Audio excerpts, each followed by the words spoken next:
Hello guys, this is BokBok. Welcome to my channel. Welcome to my new vlog.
আমরা এখন আছি মৌচাক ধাবার সামনে, বাড়িতে গেছি কালীবাড়ি, সেখান থেকে আমরা যাচ্ছি আমডাঙ্গা যাওয়ার পথে ব্রেকফাস্ট হিসাবে উল্টো লেখা দেখাচ্ছে। ব্রেকফাস্ট হিসাবে মৌচাক ধাবায় দাঁড়িয়েছি। এখানে স্পেশাল চাপা আছে, আর কি পরোটা আছে, এগুলো খেয়ে আমরা রওনা হব টুয়ার্ডস আমডাঙ্গা। এই পথেই যাচ্ছিলাম, কিন্তু যেতে যেতে এইটা আমার চোখে পড়লো। এটা হচ্ছে ফ্যান্টাসিয়া মঙ্গোলিয়ার করছে বারাসাতে। তোমরা আসতে পারো এখানে, এটা একটু বিশাল জায়গা। আমি তো আসবোই, তবে কবে হবে সেটা জানি না। যাই হোক, হলে আসবো।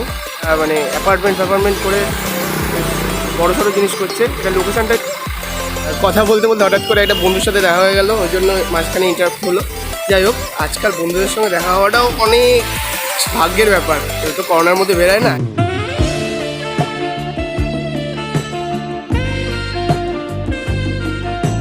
এটার লোকেশান হচ্ছে বারাসাত মৌচাক ধাবা। মৌচাক ধাবার ঠিক সামনে, ঠিক অপোজিটে। এখানে খুব একটু বৃষ্টি ওয়েদার হচ্ছে, মোবাইল পুরো ভিজে যাচ্ছে, সুতরাং বেশি ব্লগ করা যাচ্ছে না। কিন্তু এই জায়গাটা হচ্ছে পুরো মনোরম পরিবেশ, যদিও খুব সাউন্ড, জায়গাটা ভালো। দেখা হচ্ছে স্টিল কানেক্টেড।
না, আজকের ব্লগে কোথাও কোনো রেস্টুরেন্টে খাওয়া দাওয়া করতে যাচ্ছি না, কোথাও ঘুরতে যাচ্ছি না, ট্রাভেল ব্লগ, কিন্তু এক ধরনের ঘুরতে যাওয়াই বলা যেতে পারে। আজকে যাচ্ছি হচ্ছে একটুখানি আধ্যাত্মিক কারণে মন্দিরে। মন্দির বলতে পুজো দিতে কালীবাড়িতে, মানে কালী মন্দিরে, শ্রী শ্রী করুণাময়ী কালী, ওই যাই হোক আমডাঙ্গায়। তো বারাসাত থেকে প্রথমে নপাড়া কালীবাড়িতে পুজো দিলাম, মানে পুজো দেওয়া হলো, সবাই মিলে পুজো দিল ফ্যামিলি নিয়ে। আর তারপর ওখান থেকে যাচ্ছি হচ্ছে আমডাঙ্গা, টোটো করে যাচ্ছি, টোটো বুক করে, রজত আঙ্কেলের টোটো বুক করে আমরা যাচ্ছি আমডাঙ্গা। কিন্তু আমরা গিয়েছিলাম আমডাঙ্গা, আর আমডাঙ্গাতে যাওয়ার পথে মৌচাক ধাবায় দাঁড়িয়েছিলাম, সেটাকে আমরা দেখেছি। কিন্তু আমডাঙ্গাতে গিয়ে দেখি যে টাইম হয়ে গেছে, পুজো দেওয়া যাবে না। সুতরাং ওরা বলেছে যে 4টের সময় আসতে হবে। আমরা তখন ওখানে গেছি 1টা বাজে, 3 ঘন্টা। কি করব কি আর করবো, চলে এসেছি। আমডাঙ্গার কাছে আছে আমার দাদার বাড়ি, মাসি বাড়ি, মেশোর বাড়ি, যাই হোক। তা সেখানে চলে এসেছি আমরা, পতিনচা গ্রামে। নামটা গ্রাম, কিন্তু ওখানে জায়গা দেখে মনে হয় না গ্রাম, যাই হোক। কিন্তু গ্রামের ফিলিংসটা আছে। সেখানে যাচ্ছি, এসে আবার এখান থেকে এই 3:30 নাগাদ বেরাচ্ছি, বা 3:45 নাগাদ বেরোতে পারি, কিন্তু এখান থেকে বেশি সময় লাগবে না। এই যে যাচ্ছি, এই মোটামুটি 8 ঘন্টার পথ, বা তাও না, 15 মিনিটের পথ। রাস্তাটা একটু ভালো হলে তো আরও ভালো। যাই গিয়ে, এরপরে ঠাকুর যদি টানে, মা কালী যদি টানে, তাহলে গিয়ে এইবার পুজোটা দিতে পারবো। আমি এখন আছি টোটো। এই জায়গাটা সেরা জায়গা, মানে হরিয়ালি আর হরিয়ালি আর হরিয়ালি, চিকেন হরিয়ালির ফিলিংসটা চলে আসছে। না বলবো না, ইয়েতে যাচ্ছি আমরা, মানে মন্দিরে যাচ্ছি পুজো দিতে, এসব কথা বলা উচিত না। কিন্তু মাঝখানে আমার আবার জ্বর চলে এসেছে, কপাল গরম, চুল ফুল খুলে দিয়েছি। এখানে এসেছিলাম, এখানে এসে ব্লগটা কিছুটা এখানে এসে করতে হয়েছে, কারণ রাস্তায় আমি করতে পারিনি। চুল ফুল আমার মানে খুব অস্বস্তি হচ্ছিলো। একবার বৃষ্টি হয়েছে, একটু ভিজেছি, আবার একটুখানি রোদ উঠেছে, শরীর খারাপ করে গেছে। এসে প্যারাসিটামল খেয়ে চাঙ্গা হয়নি, তবুও বকবক যদি ব্লগে একটু বকবক না করে তাহলে কি চলে নাকি? চলে নাকি? ওই জন্য চলে এসেছি আবার, দেখা যাক কত দূর যাওয়া যায়। আর এখানে আমরা খাওয়া দাওয়া করে আমডাঙ্গার উদ্দেশ্যে বেরাবো, পুজো দেওয়ার উদ্দেশ্যে। লোকজন তাকায়। আর ওখানে গেলে আমার পুজোটা দেওয়া হয়ে যাবে আমাদের সবার নামে, আর তার সাথে একটু ঘোরাও হয়ে যাবে, এটা আমার একটা ট্রাভেল হয়ে যাবে, ট্রাভেল ব্লগ হয়ে যাবে, ভিডিও, নতুন ভিডিও হয় সব। তাহলে যাওয়া যাক, আর ওখান থেকে পুজো দিয়ে বাড়ি। স্টে কানেক্টেড, আমরা আসছি, মানে আমি আর কি আসছি, থাকবো, সাথে থেকো, পাশে থেকো, মানুষের সাথে মানুষের পাশে আমি আছি।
অনেক ঝড়ঝাপটার মধ্যে, অনেক দুর্যোগ বৃষ্টি বাদলের মধ্যে অবশেষে আমরা আমডাঙ্গাতে পৌঁছে গেছি। এখানে মন্দিরটা খুব সুন্দর, অনেক কিছু মন্দিরে আছে, সেটা দেখতে পারবে ভিডিওতে। পিছনে একটা শিব মন্দির আছে আমার, আর এটা হচ্ছে এন্ট্রিটা, যেখানে ঠাকুরের কত টাকা দক্ষিণা দেবে, কি দেবে, পরমডালা এসব ওখানে নেয়, জমা নেয়, কাগজে লিখে দেয়। এখানে হচ্ছে, এটা হচ্ছে প্রবেশ লেখা আছে। এখানে হচ্ছে খাওয়া দাওয়া হয়, যেটা এখন হবে না, বন্ধ, এটা সকালবেলা হবে। আর ঠাকুর মন্দির হচ্ছে উপরে আছে। তো এখন আমরা উপরে যাব, সবাই চলে গেছে উপরে। আমি আমার কাজ করছি নিচে, কিন্তু এখানে চেল্লামিল্লি করা যাবে না। তো ভলিউমটা জোরে দিয়ে আর হেডফোন দিয়ে শোনো শুধু গল্পগুলো।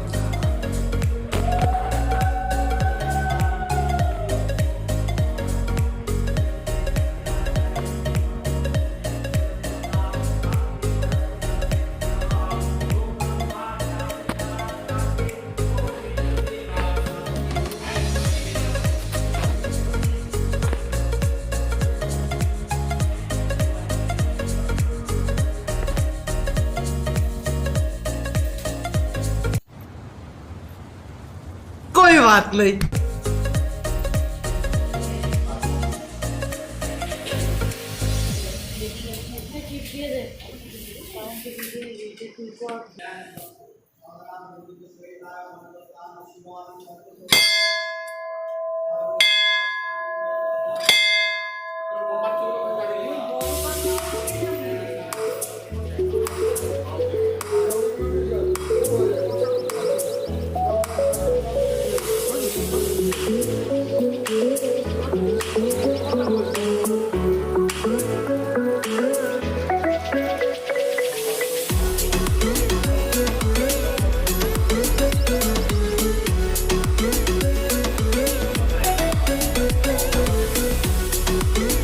আমডাঙ্গার মেইন কালী টেম্পলের সাথেই এখানে রাউন্ড করে একটি তিন চার 12খানা বা তার থেকেও বেশি শিবা টেম্পল আছে, শিব মন্দির। খুব সুন্দর করে গোল করে সাজিয়েছে এখানে, পুরো পরপর পরপর পরপর।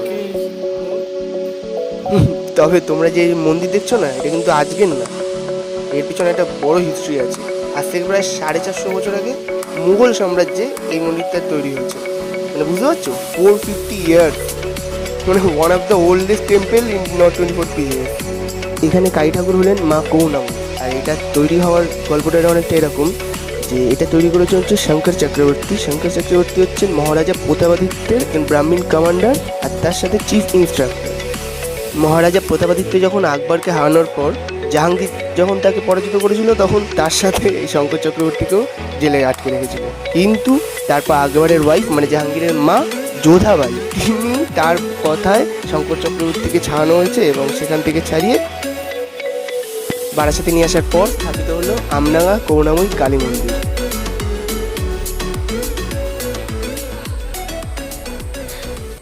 পুজো দেওয়ার পর শেষ পর্যন্ত বেরিয়ে গেলাম আমডাঙ্গার মন্দির থেকে, মানে মেইন কালী মন্দির যেটা শ্রী শ্রী করুণাময়ী কালী মন্দির। আর এখন যেখানে আছে সেটা হচ্ছে আরেকটা মন্দিরের পার্ট, সেটা হচ্ছে রাধা গোবিন্দ মন্দির, পিছনে আছে। কিন্তু এখানে সব জায়গায় লেখা আছে দ্বিতলে ছবি তোলা বারণ, মন্দিরে মোবাইল ব্যবহার করা বারণ। তবুও কিছুটা ফাঁকা ছিল বলে, মানে অনেকটাই ফাঁকা ছিল বলে করতে পেরেছি, ছোটোখাটো ব্লগিং, ছোটোখাটো ক্লিপ করতে পেরেছি। কিন্তু ছোটোখাটো করতে দিত না। যাই হোক, যতটা করতে পেরেছি, ঠাকুর যতটা চেয়েছেন ততটাই করতে পেরেছি। এই জায়গাটা আছি হচ্ছে আমরা, খুবই সুন্দর জায়গা, মানে মোহিত হয়ে গেছি আমি জায়গাটা দেখে এসে। চারপাশটা মানে প্রাকৃতিক পরিবেশটা এতটা সুন্দর, আর তার সাথে হচ্ছে মন্দিরগুলো উঁচু, মন্দিরের ভিউটাও তো দেখালাম। চারপাশটা শুধু হরিয়ালি হরিয়ালি আর হরিয়ালি, আর তার মাঝে বড় মন্দির আমডাঙ্গা, মানে স্থাপিত হচ্ছে আমডাঙ্গায়, লোকেশন হচ্ছে আমডাঙ্গা, মন্দিরটার নাম হচ্ছে শ্রী শ্রী করুণাময়ী মন্দির।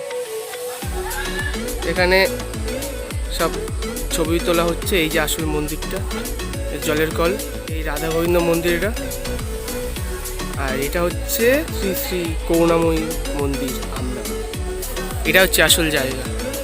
পিছনে একটা পুকুর আছে, ভেবেছিলাম এখানে স্নান করা যেতে পারে যদি গামছা গামছা এনে থাকি, কিন্তু আমরা ভাবলাম না, এখানে স্নান করে কী হবে, এখন ভিজে যাবো, ভিজা অবস্থায় যাবো। যাই হোক, মন্দির নমস্কার করা হয়ে গেছে আমার। এখন এখান থেকে আমডাঙ্গায় পুজো দেওয়া হয়ে গেছে, এখন টুয়ার্ডস হোম, সুইট হোম।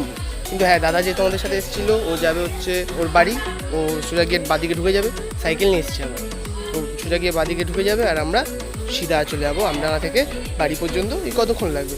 লাগবে আধ ঘন্টা মতো জার্নি, একটা টোটো জার্নি, টোটো গান চালাতে চালাতে। আর হ্যাঁ, ভিডিও মোবাইলের চার্জ খুব কমে গেছে, সকাল থেকে ব্লগিং চলছে, তো আর চার্জার ব্যাকআপ নেই, আমার ব্যাকআপ ব্যাটারি নেই, আর পাওয়ার ব্যাঙ্কও আনতে ভুলে গেছি। ভাবলাম যে এই তো মন্দিরে যাবো, কিন্তু সকালবেলা এসেছিলাম আমরা, সকালবেলা হয়নি, সকালবেলাতে পুজোর টাইম ওভার হয়ে গেছে। সেই 4টের সময় আসলাম, 4:30-র সময়, এখন পুজো দিয়ে 5টা 5:30 বেজে গেছে, বিকাল হয়ে গেছে। আর এবার যাবো হচ্ছে বাড়িতে। তবে এই এক্সপিরিয়েন্সটা ভালোই ছিল। অনেক জায়গায় ফুড ব্লগ, অনেক জায়গায় ট্রাভেল ব্লগ, অনেক কিছু ব্লগ করেছি, করতে দেখেছি সকলকে, ভালোও লাগে। তবে এই ব্লগিংটা, এরকম পুজোর জায়গায় আসা, এরকম মন্দিরে আসা, এরকম ঠাকুরের কাছে আসা, এটা আমরা কারোর বিশ্বাস বলো, কারো অন্ধবিশ্বাস বলো, বা যাই বলো, মনের অবস্থা, মনের ভেতরকার কল্পনা, তাই সেই রকম জায়গার স্থানের ব্লগিং করে আর সেই রকম জায়গাকে এক্সপ্লোর মানে আমি আগেও এসেছি যদিও, তবুও একটু বোঝানো, একটুখানি ক্যামেরাবন্দি করা, একটু স্মৃতিচারণ করা পরে দেখে এই ব্লগিংটা করতে পেরে সত্যি খুব মানে অন্যরকম ফিল হচ্ছে। ঠিক আছে, ব্লগিং তো হবেই, কখনো মন্দিরে, কখনো মসজিদে, কখনো গির্জায়, কখনো আবার কোথাও একটা, কোনো দিন শ্মশানে, বা কোনো দিন পুকুরে, এই যে পুকুর আছে, কোনো দিন চার্চে, বা কোনো দিন মঠে, যেখানেই পাওয়া যাবে মানে পারা যাবে, সরঞ্জাম থাকবে, টাইম থাকবে, ব্লগিং অবশ্যই হবে। যাই হোক, এখানে এখন বাড়ি যাওয়ার টাইম হয়ে গেছে, যাই বাড়ি গিয়ে ঘুরে আসি, মানে বাড়ি গিয়ে ঘুরে আসবো না, বাড়িতেই চলে যাচ্ছি। হ্যাঁ, যাওয়ার আগে এখানে কিছু খাওয়া দাওয়া করবো। এখানে একটুখানি পেটটা খালি হয়ে গেছে, যেহেতু মাসির বাড়িতে গিয়ে যদিও একটুখানি অল্প অল্প ভাত খেয়েছি, কিন্তু টিফিনটা সন্ধ্যাবেলা করতে হবে। আবার মাসিদের বাড়ি যাওয়ার কথা আছে আজকে, জানি না কী করবে, তবে আমাদের আগে বাড়ি যেতে হবে এখন। So enjoy the blog baby.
So guys, at last অনেক ঝড় বৃষ্টি মাথায় করে, অনেক ঝড় বৃষ্টির মধ্যে আমরা আমডাঙ্গা থেকে বাড়ি পৌঁছেছি।